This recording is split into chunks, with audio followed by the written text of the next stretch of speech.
Tanks were an important weapons system in World War II. Although tanks were the subject of widespread research in the interwar years, production was limited to relatively small numbers in a few countries. However, during World War II most armies employed tanks, and production levels reached thousands each month. Tank usage, doctrine and production varied widely among the combatant nations. By war's end, a consensus was emerging regarding tank doctrine and design. Background: the tank was invented by the British in World War I, with nearly simultaneous development in France. Tanks of the First World War reflected the novelty of the idea and the primitive state of the automotive industry. World War I tanks moved at a walking pace, were relatively unreliable, and the best usage of them was still developing up to the war's end. A breakthrough in tank design was the Christie suspension, a suspension system developed by American engineer J. Walter Christie, which allowed considerably longer movement of the suspension than conventional leaf-spring systems then in common use, which allowed the tanks to have considerably greater cross-country speed. The doctrine of armored warfare changed radically in the interwar years as armies sought ways to avoid the deadlock imposed by modern firepower and looked for the means to restore offensive power on the battlefield. Initially, tanks had been used for close support of infantry, but as modern mechanized doctrine was developed by several armies, tanks became an essential part of the combined arms team. In addition to infantry support, tanks fulfilled traditional cavalry roles, provided mobile artillery support, and were adapted to combat engineering roles. Tank design gradually improved in the interwar period also, reflecting the growth of the automotive industry. Tank engines, transmissions, and track systems were improved. By the beginning of the war in September 1939, tanks were available that could travel hundreds of miles on the tracks with a limited number of breakdowns. The war accelerated the pace of change in design. In particular, the gun versus armor race of the war led to rapid improvements in firepower and armor. Major themes: the United Kingdom, the United States, the Soviet Union, France and Italy produced significant numbers of tanks before and during World War II. The early tanks of Germany were inferior to many of their opponents' tanks in the areas of armor and firepower. However, in the tactical employment the German tanks dominated all rivals early in the war. German doctrine stressed the use of rapid movement, mission-type tactics and combined arms, where tanks operated with mobile infantry and air support. This doctrine was popularly called Blitzkrieg. This doctrine required the Germans to equip the tanks with radios, which provided unmatched command and control for flexible employment. In contrast, for example, almost 80% of French tanks lacked radios, essentially because the battle doctrine was based on a more slow-paced, deliberate conformance to planned movements. This required fewer radios at all levels. French tanks generally outclassed German tanks in firepower and armor in the 1940 campaign, but the poor command and control doctrine negated these advantages.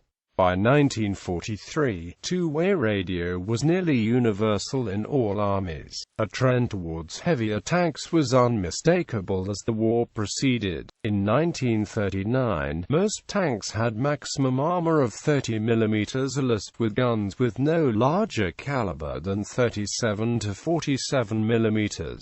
Medium tanks of 1939 weighed around 20 tons. By 1945, typical medium tanks had maximum armor over 60 mm thick, with guns in the 75 to 85 mm range and weights of 30 to 45 tons. Light tanks, which dominated most armies early in the war, gradually disappeared from frontline service. Turrets, which had always been considered, but were not previously a universal feature on tanks, became recognized as essential. It was appreciated that if the the tank's gun was to be used to engage both soft and armored targets. Then it needed to be as large and powerful as possible, making one large gun with an all-round field of fire vital. Also, mounting the gun in a turret ensured that the tank could fire from hull-down cover. Hull-mounted guns required that most of the vehicle be exposed to enemy fire. Multiple turreted and multi-gun designs such as the Soviet T-35, American medium tank M3, French Chubby, British A9 Cruiser Mki slowly became less common during World War II. Experience showed that a tank commander could not effectively control the fire of several weapons. Also, newer dual-purpose guns eliminated the need for multiple weapons. Most tanks still retained a hull machine gun, and usually one or more machine guns in the turret, to protect them from infantry at short range. Tanks were adapted to a wide range of military tasks, including engineering. Specialized models, such as flamethrower tanks, armored recovery vehicles for towing disabled tanks, and command tanks with extra radios were also used. Some of these tank variants live on as other classes of armored fighting vehicle, no longer called tanks. All major combatant powers also developed tank destroyers and assault guns, armored vehicles carrying large caliber guns, but often no turrets. Turreted vehicles are expensive to manufacture compared to non-turreted vehicles. One trend seen in World War II was the usage of older, lighter tank chassis to mount larger weapons in fixed casemates as tank destroyers or assault guns. For example, the Soviet T-34 could mount an 85mm gun in the turret, but the same chassis could carry the much more effective 100mm gun in a fixed casemate as the Su-100.